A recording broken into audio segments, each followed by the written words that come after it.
Praise Lord കുഞ്ഞുങ്ങളെ, എന്തൊക്കെയുണ്ട് വിശേഷങ്ങൾ? കുഞ്ഞുങ്ങളുടെ സ്കൂളിലെ ഓൺലൈൻ എക്സാം ഒക്കെ കഴിഞ്ഞോ? എല്ലാവരും നന്നായിട്ട് അറ്റൻഡ് ചെയ്തോ? ഓ, വെരി ഗുഡ്. അപ്പം നമുക്ക് നമ്മുടെ സൺഡേ സ്കൂൾ ക്ലാസ്സിലേക്ക് കിടക്കാം. എന്തായിരുന്നു കഴിഞ്ഞ ആഴ്ച നമ്മൾ പഠിച്ച മനപ്പാഠവാക്യം? ഒരുമിച്ച് പറയാം. യെശയ്യാവ് 43:2. നീ വെള്ളത്തിൽ കൂടി കടക്കുമ്പോൾ ഞാൻ നിന്നോട് കൂടെയിരിക്കും. അല്ലേ? ഓക്കെ, നമ്മൾ കഴിഞ്ഞ ആഴ്ച പഠിച്ചു യേശുവിൻ്റെ ശിഷ്യന്മാർ ഒരു വലിയ അപകടത്തിൽപ്പെട്ടപ്പോൾ കാറ്റും കോളും തിരമാലയൊക്കെ വന്ന് ആഞ്ഞടിച്ച് അവരുടെ പടക് തകരാൻ പോകുമ്പോൾ ആരവരെ രക്ഷിച്ചേ? വെള്ളത്തിൽ മീതെ നടന്നു വന്ന് യേശുപ്പച്ചൻ അവരെ രക്ഷിച്ചു. അതല്ലേ നമ്മൾ പഠിച്ചത്? നമ്മൾ ഈ ആഴ്ച പഠിക്കാൻ പോകുന്നത്, എല്ലാവരും ടെക്സ്റ്റ് ബുക്ക് എടുത്തോ? ടെക്സ്റ്റ് ബുക്ക് എടുത്തേ. ടെക്സ്റ്റ് ബുക്കിനകത്ത് 27-ാമത്തെ പാഠം. 27-ാമത്തെ പാഠം, നല്ല ശമരിയാക്കാരൻ.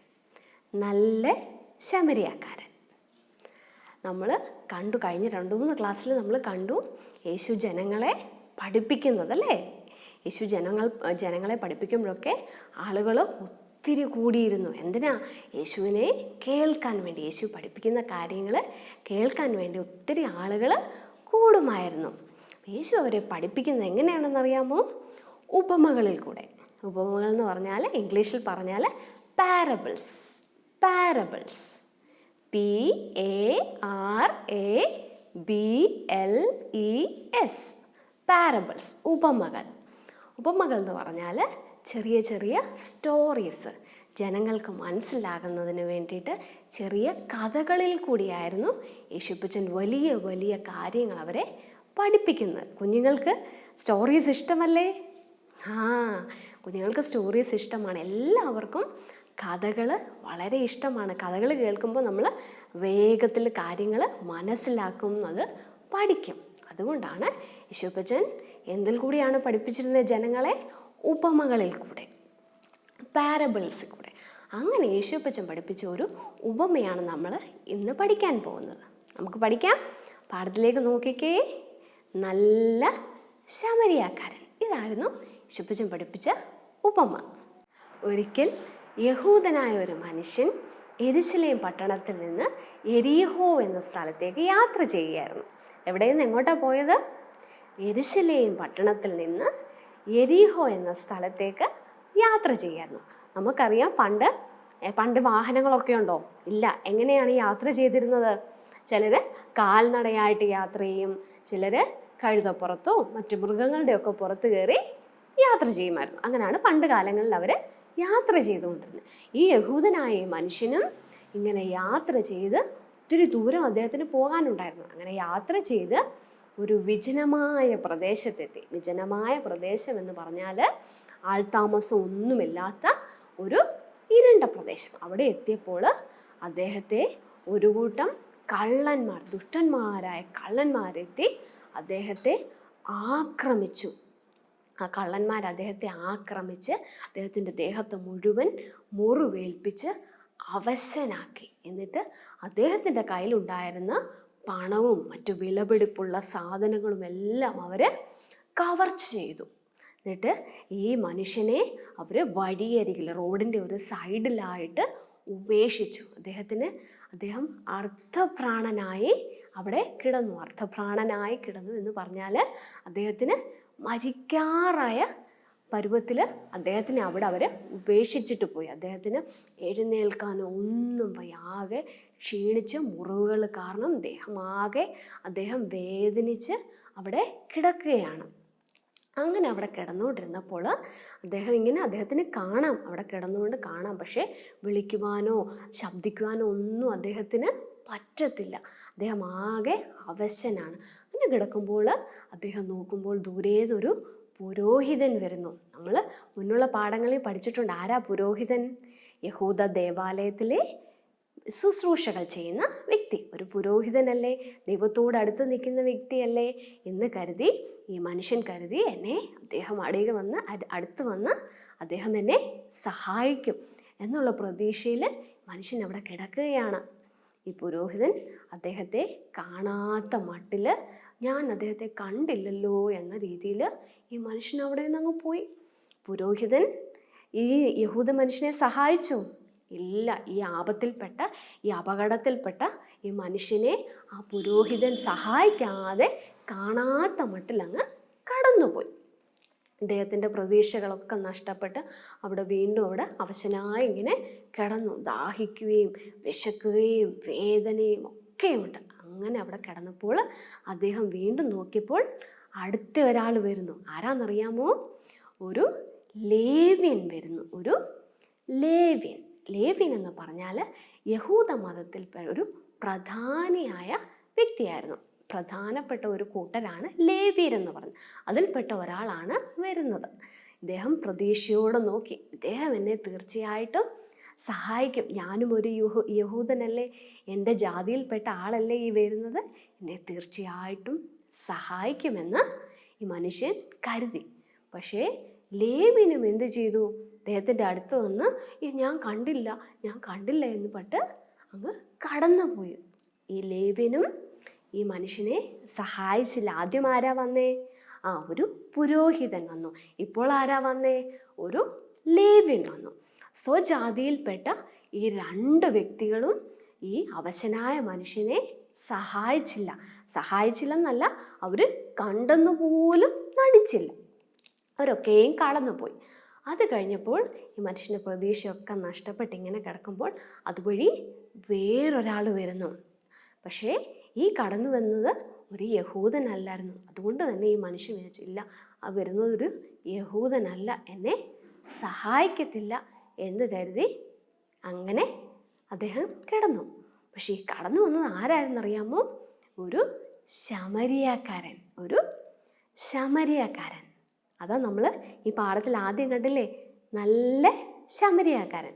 ഈ പാഠത്തിൽ പറയുന്ന ഈ നല്ല ശമരിയാക്കാരനായിരുന്നു അതുവഴി അപ്പോൾ കടന്നു വന്നത്. ഈ ശമരിയാക്കാരന് ഈ മനുഷ്യനെ കണ്ടപ്പോൾ അദ്ദേഹത്തിൻ്റെ ദേഹത്തെ മുറിവുകളും ആ പാടുകളും ആ ചോരയൊക്കെ ഇങ്ങനെ ഒലിച്ച് കിടക്കുന്നതും ആ മനുഷ്യൻ്റെ കീറിപ്പറഞ്ഞ വസ്ത്രവും ഒക്കെ കണ്ടപ്പോൾ ഈ ശമരിയാക്കാരന് വളരെ വിഷമം തോന്നി. അദ്ദേഹത്തിനോട് മനസ്സലിഞ്ഞു. ഈ ശമരിയാക്കാരൻ എന്ത് ചെയ്യുന്നറിയോ? താൻ വന്ന് ആ വാഹനത്തിൽ, ഒരു മൃഗത്തിൻ്റെ പുറത്തായിരിക്കാം, ആ മൃഗത്തിൻ്റെ പുറത്ത് നിന്ന് ഇറങ്ങി ഈ വേദനിച്ച് ഈ അവശനായി കിടക്കുന്ന ഈ യഹൂദനായ മനുഷ്യൻ്റെ അടുത്ത് വന്നിട്ട് അദ്ദേഹത്തിൻ്റെ കയ്യിലുണ്ടായിരുന്ന എണ്ണയും അദ്ദേഹത്തിൻ്റെ കയ്യിലുണ്ടായിരുന്ന വീഞ്ഞൊക്കെ ഉപയോഗിച്ച് ഈ മനുഷ്യൻ്റെ മുറിവുകളൊക്കെ തൂത്ത് മുറിവുകളൊക്കെ കെട്ടി, എന്നിട്ട് അദ്ദേഹത്തോട് ആശ്വാസവാക്കുകൾ പറഞ്ഞു. വിഷമിക്കേണ്ട, ഈ മുറിവുകളൊക്കെ ഭേദമാകും, ഞാൻ നിന്നെ സഹായിക്കാം എന്ന് ആര് പറഞ്ഞു? ഈ ശമരിയാക്കാരൻ. ഈ നല്ലവനായ ശമരിയാക്കാരൻ ആ മനുഷ്യൻ്റെ മുറിവുകളൊക്കെ കെട്ടി തൻ്റെ സ്വന്തം വാഹനത്തിൽ, മൃഗവാഹനത്തിൽ ഈ യഹൂദനെയും കയറ്റി, എന്നിട്ടൊരു വഴിയമ്പലത്തിൽ, ഒരു സത്രത്തിൽ. കുഞ്ഞുങ്ങൾ ഓർക്കുന്നുണ്ടോ നമ്മൾ വഴിയമ്പലം മുന്നേ പഠിച്ചത്? യാത്രാമധ്യേ വിശ്രമിക്കുവാനുള്ള സ്ഥലമാണ് വഴിയമ്പലം അല്ലെങ്കിൽ സത്രം. ഇങ്ങനെ ഒരു സത്രത്തിൽ ഈ അവശനായ മനുഷ്യനെ കൊണ്ടെത്തിച്ചു. എന്നിട്ട് ആ സത്രത്തിൽ അദ്ദേഹത്തെ വിശ്രമിക്കുവാനുള്ള സാഹചര്യങ്ങളൊക്കെ ഒരുക്കി കൊടുത്തു. എന്നിട്ട് ആ വഴിയമ്പലക്കാരനോട്, അതിൻ്റെ മേൽനോട്ടം വഹിക്കുന്ന ഒരാളുണ്ടല്ലോ, വഴിയമ്പലക്കാരൻ, അദ്ദേഹത്തിൻ്റെ കയ്യിൽ 2 വെള്ളിക്കാശ് എടുത്ത് കൊടുത്തിട്ട് പറഞ്ഞു, ഞാൻ വരുന്നത് വരെ ഇദ്ദേഹത്തെ ശുശ്രൂഷിക്കണം. എന്തെങ്കിലും അധികമായിട്ട് ചിലവാകുകയാണെങ്കിൽ ഞാൻ മടങ്ങി വരുമ്പോൾ തിരിച്ചു നൽകാം. മനസ്സിലായോ? ഇത് പറഞ്ഞ് ആ ശമരിയക്കാരൻ അവിടുന്ന് മടങ്ങി. കുഞ്ഞുങ്ങളെ, ഈ 3 പേരിൽ ആരായിരുന്നു യഥാർത്ഥ സ്നേഹിതൻ? ഒരു നല്ല കൂട്ടുകാരനായിട്ട് ഇവിടെ പ്രവർത്തിച്ചത് ആരായിരുന്നു? ശമരിയാക്കാരൻ അല്ലേ? നല്ല ശമരിയാക്കാരൻ. യേശുപ്പച്ചൻ ഈ പറഞ്ഞതിൽ കൂടെ എന്താണ് ഉദ്ദേശിച്ചതെന്ന് കുഞ്ഞുങ്ങൾക്ക് മനസ്സിലായോ? ഒരാപത്തിൽ പെടുമ്പോൾ നമ്മൾ ആ പുരോഹിതനെ പോലെയോ ലേവിനെ പോലെയോ ആകരുത്, മറിച്ച് ആരെ പോലെ ആകണം? ഈ നല്ല ശമരിയാക്കാരനെ പോലെ ആകണം. നമുക്ക് ഒരു കാർട്ടൂൺ സോങ് കാണാം, ഈ നല്ല ശമരിയാക്കാരനെ പറ്റിയുള്ള. കുഞ്ഞുങ്ങളത് ശ്രദ്ധിച്ച് കാണണം. അതിൻ്റെ താഴെയായിട്ട് അതിൻ്റെ വരികൾ കൊടുത്തിട്ടുണ്ട്. മാതാപിതാക്കളൊന്ന് സഹായിക്കണം കുഞ്ഞുങ്ങളെ. അത് കുഞ്ഞുങ്ങൾ കണ്ട് അത് മനസ്സിലാക്കാം. നോക്കിക്കേ.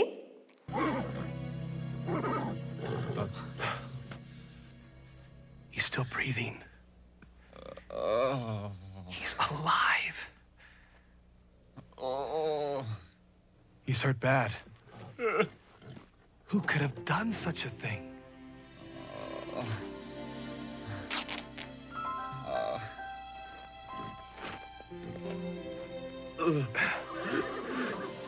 Thank you, sir. Thank you for stopping.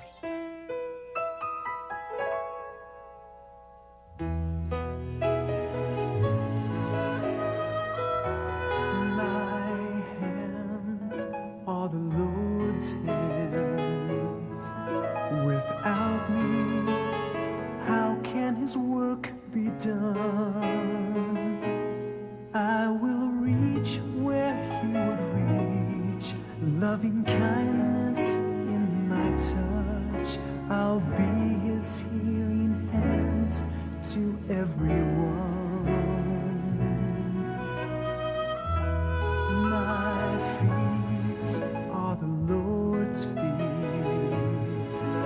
Without me, how can He walk with the poor? I will go where He would go, blessing others as I do. For Him I'll walk where I never walked before. Help me, Lord, let me give to my neighbor what you would give if you were here. Help me, Lord, let me live so my neighbor will know that you are always near. My mouth is the Lord's mouth. Without me, how can His voice be heard? I will say what He would say, speaking love and life each day. And everyone who's near will hear His word.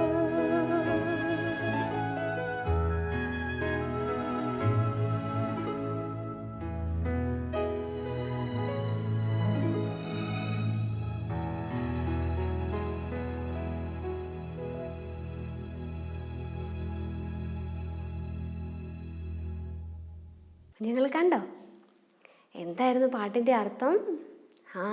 My hands, my feet, my mouth are lords. എൻ്റെ കൈകൾ, എൻ്റെ കാലുകൾ, എൻ്റെ വായൊക്കെയും ദൈവത്തിൻ്റേതാണ്. ദൈവത്തിൻ്റെ പ്രവർത്തികൾ നമ്മളിൽ കൂടെയാണ് നടക്കേണ്ടത്. ദൈവം പ്രവർത്തിക്കുന്ന ആരിൽ കൂടെയാ? എന്നിൽ കൂടെയും നിങ്ങളിൽ കൂടെയും ഒക്കെയാണ് ദൈവത്തിൻ്റെ പ്രവർത്തികൾ ഈ ഭൂമിയിൽ നടക്കേണ്ടത്. കുഞ്ഞുങ്ങൾക്കൊരു സംശയം തോന്നുന്നത്, എങ്ങനെയാണ് ദൈവം പ്രവർത്തിക്കുന്നത്? കുഞ്ഞുങ്ങൾ നോക്കിക്കേ.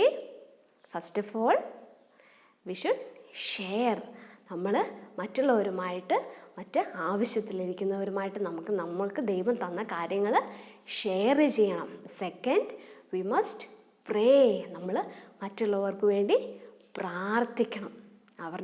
ഒരുപക്ഷെ അവരുടെ ഇല്ലായ്മയിൽ അവർക്ക് വേണ്ടി പ്രാർത്ഥിക്കണം. അവർക്കൊരു നന്മ വരുന്നതിന് വേണ്ടി നമുക്ക് അവർക്ക് വേണ്ടി പ്രാർത്ഥിക്കണം. അവരുടെ രോഗങ്ങൾ മാറുന്നതിന് വേണ്ടി പ്രാർത്ഥിക്കണം. പിന്നെ മൂന്നാമത്, വി ഷുഡ് കെയർ. നമ്മൾ അവരെ കരുതണം. അവരെ കരുതണം. അവരുടെ ആവശ്യങ്ങൾ, നമുക്ക് എന്താണോ അവർക്ക് ആവശ്യമായിട്ടുള്ളത് നമ്മളത് മനസ്സിലാക്കി അവരെ കരുതണം. അവരുടെ രോഗാവസ്ഥയിലാണെങ്കിൽ അവരെ ആശ്വാസവാക്കുകൾ പറഞ്ഞവരെ കരുതണം. അവരെ നല്ല നല്ല കാര്യങ്ങൾ, ദൈവം അവരെ സൗഖ്യമാക്കുമെന്ന് പറഞ്ഞ് അവരെ ബലപ്പെടുത്തണം. നമ്മൾ കണ്ടില്ലേ ഈ ശമരിയാക്കാരൻ എങ്ങനെയാണ് ആ അവശനായ മനുഷ്യനെ കരുതിയത്?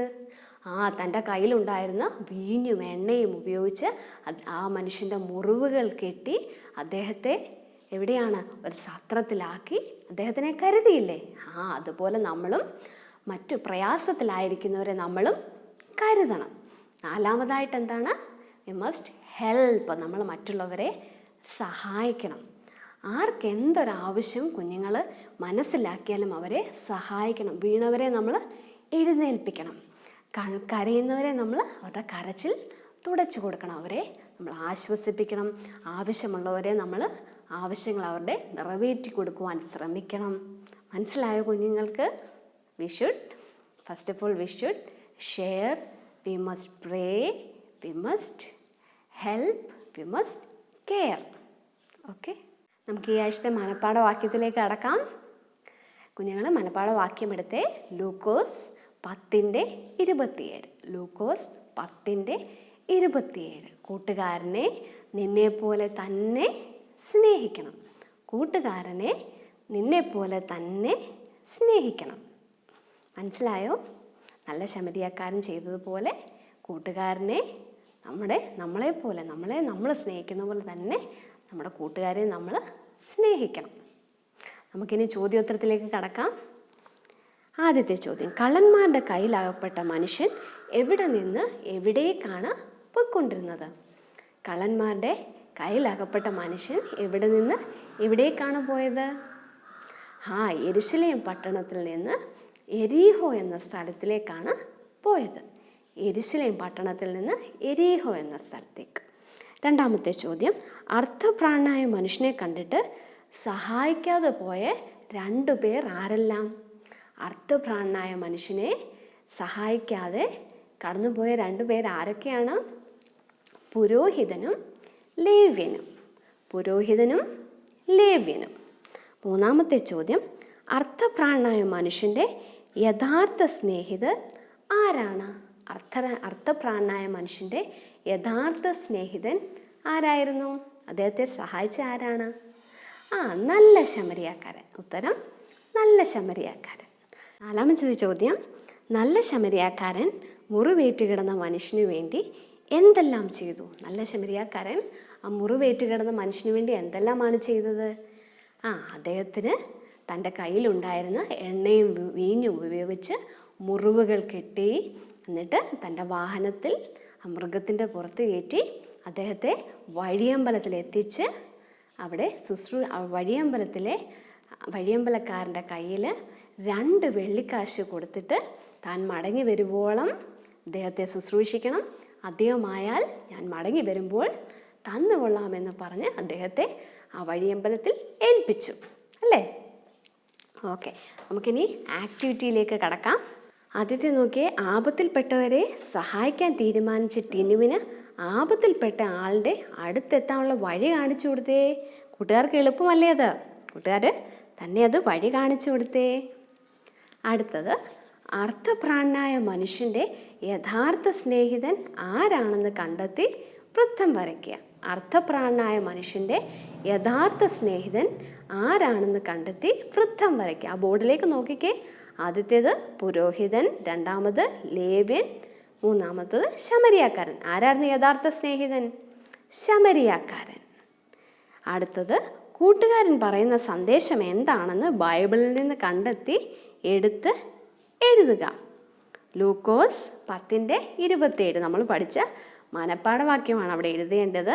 ലൂക്കോസ് 10:27. എന്താ നമ്മൾ പഠിച്ച്? കൂട്ടുകാരനെ നിന്നെപ്പോലെ തന്നെ സ്നേഹിക്കണം. കൂട്ടുകാരനെ നിന്നെപ്പോലെ തന്നെ സ്നേഹിക്കണം. ഇനി നമുക്ക് പ്രാർത്ഥിക്കാം കുഞ്ഞുങ്ങളെ. കുഞ്ഞുങ്ങളൊക്കെ കണ്ണുകളടച്ച് കൈകൾ കൂപ്പി എൻ്റെ ഒപ്പം പ്രാർത്ഥിക്കണം കേട്ടോ. നല്ല ദൈവമേ, പരിശുദ്ധ പിതാവേ, സ്തുതിക്കുന്നു. നല്ല സമയത്തിനായി ദൈവത്തെ വാഴ്ത്തുന്നു. ഞങ്ങൾക്ക് ഒരുമിച്ച് കർത്താവെ ദൈവം പഠിപ്പിച്ച കാര്യങ്ങൾ പഠിക്കുവാൻ അവസരം തന്നതിനായി ദൈവത്തെ സ്തുതിക്കുന്നു. കർത്താവെ, ഞങ്ങളിന്ന് കണ്ടതുപോലെ തന്നെ, ഞങ്ങളിന്ന് പഠിച്ചതുപോലെ തന്നെ നല്ല ശമരിയാക്കാരനെ പോലെ ആയിരിക്കാൻ കുഞ്ഞുങ്ങളെ സഹായിക്കണം. ഞങ്ങളുടെ ചുറ്റുവട്ടത്ത് ആരാപത്തിൽപ്പെട്ടാലും ആരപകടത്തിൽപ്പെട്ടാലും അവരെ സഹായിപ്പാനും അവരെ കൈത്താങ്ങുവാനും ഞങ്ങളെ ഓരോരുത്തരെയും ബലപ്പെടുത്തണമേ എന്ന് പ്രാർത്ഥിക്കുന്നു. കുഞ്ഞുങ്ങളായിരിക്കുന്നിടത്ത് ദൈവം സൂക്ഷിക്കണം, യേശുവിൻ്റെ നാമത്തിൽ തന്നെ. ആമേൻ, ആമേൻ. God bless you all.